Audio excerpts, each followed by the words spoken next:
Hi there, this is Elizabeth, and I'm over here with Hershey, who is upset that he is standing, as is the norm, and not with Gypsy. But I wanted to go over a few things about polo wraps and the importance of them, why we use them, and how we use them, and how to wrap them correctly. Because if you don't wrap them correctly, you can actually end up hurting your horse. And Hershey's going to be providing entertainment in the background. So, a couple things that just to start out. Obviously, polo wraps come in different colors, and they also come in different sizes. So this is important when you're working with your horse, when you go to buy supplies for your horse, that you get the right size. Now there's a standard size of about 6 inches, and that's a horse size.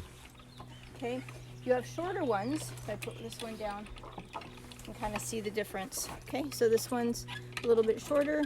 About there. Okay, this is a pony size on this hand right here.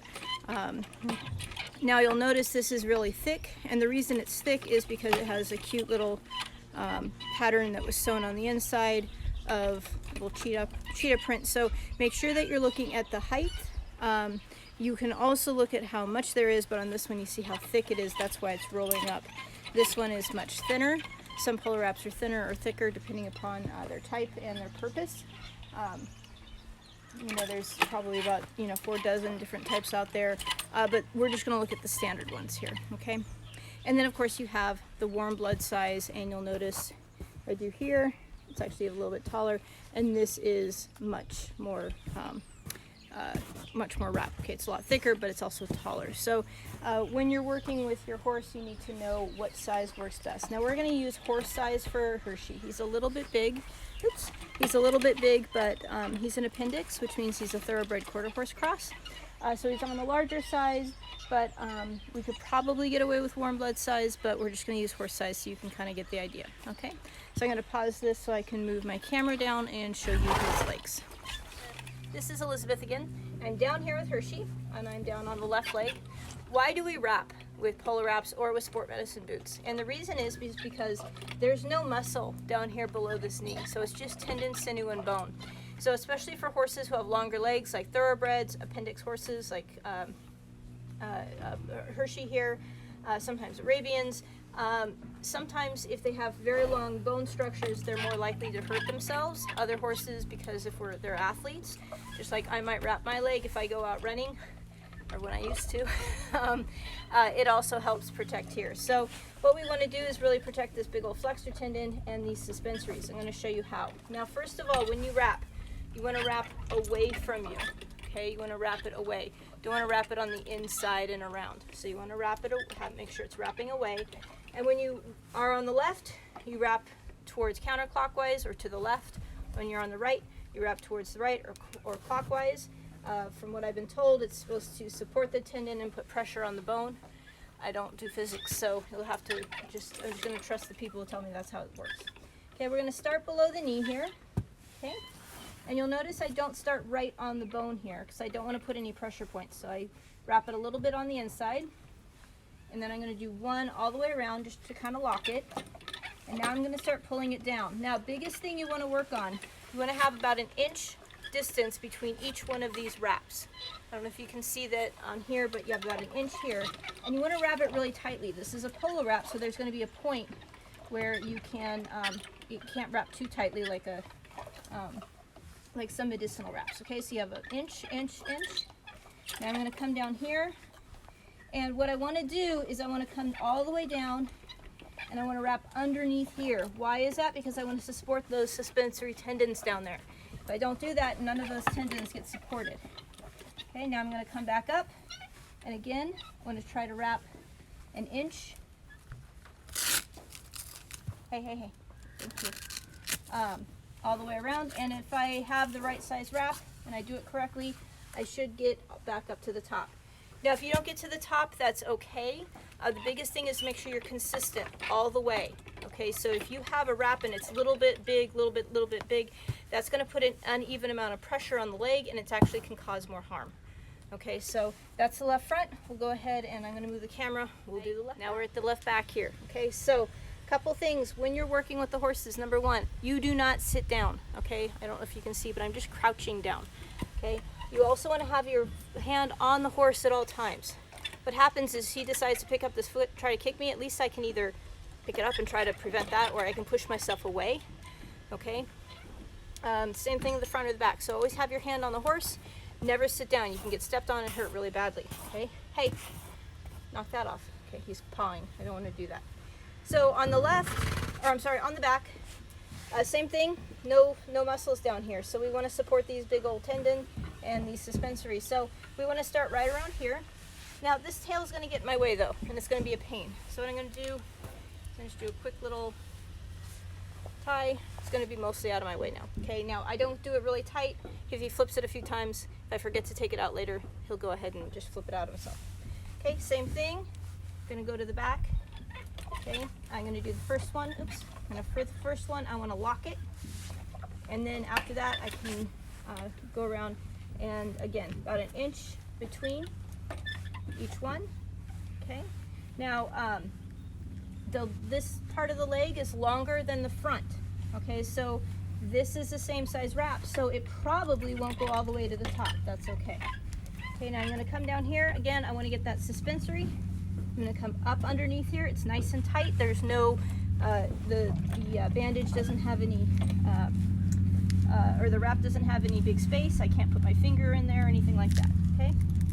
Now you notice, like I said, I can't go all the way to the top. That's okay, because I have wrapped it evenly all the way down, so there's still an even amount of coverage. Okay, so that's important. All right, good boy. Ready? Ready to do the right side? Okay, let me move the camera and we'll again. Right, now I'm here with Hershey on the right side. Woo! Now you'll notice I had a red on the front and I have a white on the back on that side. I'm going to do the white on the front here. Now people have different colors of wraps for different reasons. You can do both colors in the front the same, both colors in the back the same.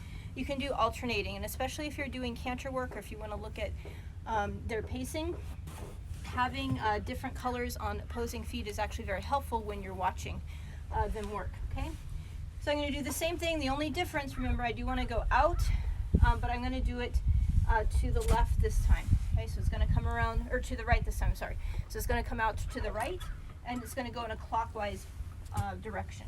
So again, I'm going to put it right under the knee, and put it underneath, wrap it around once, make sure it locks. Now I'm going to do an inch. You can see about an inch between each one of these bandages, or each one of these wraps all the way around. Okay. And I'm going to come up underneath, nice and tight, pull it really snug. Make sure there is no space up underneath here. The bandage, the wraps, so that it actually ends up helping to support the suspensory. See how he moved? I had my hand on him, so it didn't do anything that I was going to get hit in the face with. Okay. Now you want to make sure it's nice and tight, coming all the way around, and there you go. So that's the right front. Okay. All right, let me do the next one. Hi again. This is Elizabeth for the last foot here. Okay, so Hershey is standing nicely. So again, we're going to wrap this away from ourselves and to the right. Okay, so I'm going to position it right here. Make sure this comes on the inside, it doesn't create a pressure point. Wrap it around once, make it nice and tight. And now I am going to wrap it about an inch between. You'll notice inch. And why do we do an inch? It's just a nice unit of measurement. It makes it a nice even wrap all the way down. Okay, I come up under here, try to get that suspensory supported. I'm going to come up. Now, the more you do this, the better off you're going to be. Now, polo wraps have the same way of wrapping as any sort of medicinal wrap. Okay, so if you need to do a flannel wrap, if you need to do a standing wrap, if your horse is, having problems, it is important to be able to do this relatively quickly and efficiently. Hey, thank you. No, thank you. Why is that? Because if your horse is in pain and doesn't want you touching this part of his anatomy, you want to be in and out very quickly. So I have my hand on his leg still. Why? Because yeah, I picked it up. He's not threatening to kick me, but especially if they are in pain, they don't want you to touch that. They might. So the faster you're in and out, the more adept you are at this and efficient, the better it's going to be. So I would behoove you, even if you have sport medicine boots, to practice this. Okay. So last thing before I go, how to take these off. Okay. Now, the less time you're around the horse's legs, the better. Okay, so what I don't like seeing is people try to unwrap them as they, wrap them up, and people will do this, and they'll try to wrap them up as they go through. Well, now that's great.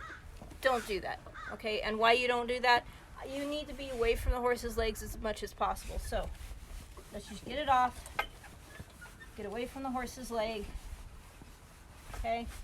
And then you can stand up and you can wrap these, and I'll show you how to do that in just a second, okay? But the longer, the less time you're around dangerous, areas, the better. Hi there, thank you again for watching. Yes, thank you for watching a little tiny instructional video on wrapping. Last thing, how to rewrap these so they are wrapped correctly so that the Velcro is on the outside when you go to wrap.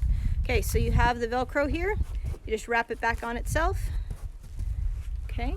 And then you just keep wrapping in that same direction. So here I wrap the Velcro, and I'm just going to keep wrapping in that same direction, and I'm going to wrap it relatively tightly because that will make it easier when I go to wrap it. If it's really loose, it actually makes it more difficult to wrap on the horse's leg. Okay, so I'm going to wrap it nice and tightly. Hey. Okay, notice I asked him, to stop there. I just said, hey. He's pawing. He's, doesn't like standing. That's okay. I don't like standing either. But sometimes we have to. You notice I didn't yell at him. I just asked him nicely to stop it. I just said, hey, and he knew that he wasn't supposed to do that. Again, progress over perfection. Now he's standing nicely. I'm still going to have to work on that for probably the rest of your life, but he's standing nicely now, and I'm going to take that as a win. Okay, last thing after I wrap it, take the little edge, pop it in. I can't tell you how many times I've dropped these, and then they just roll away and I have to rewrap the whole thing. So I hope you found that useful.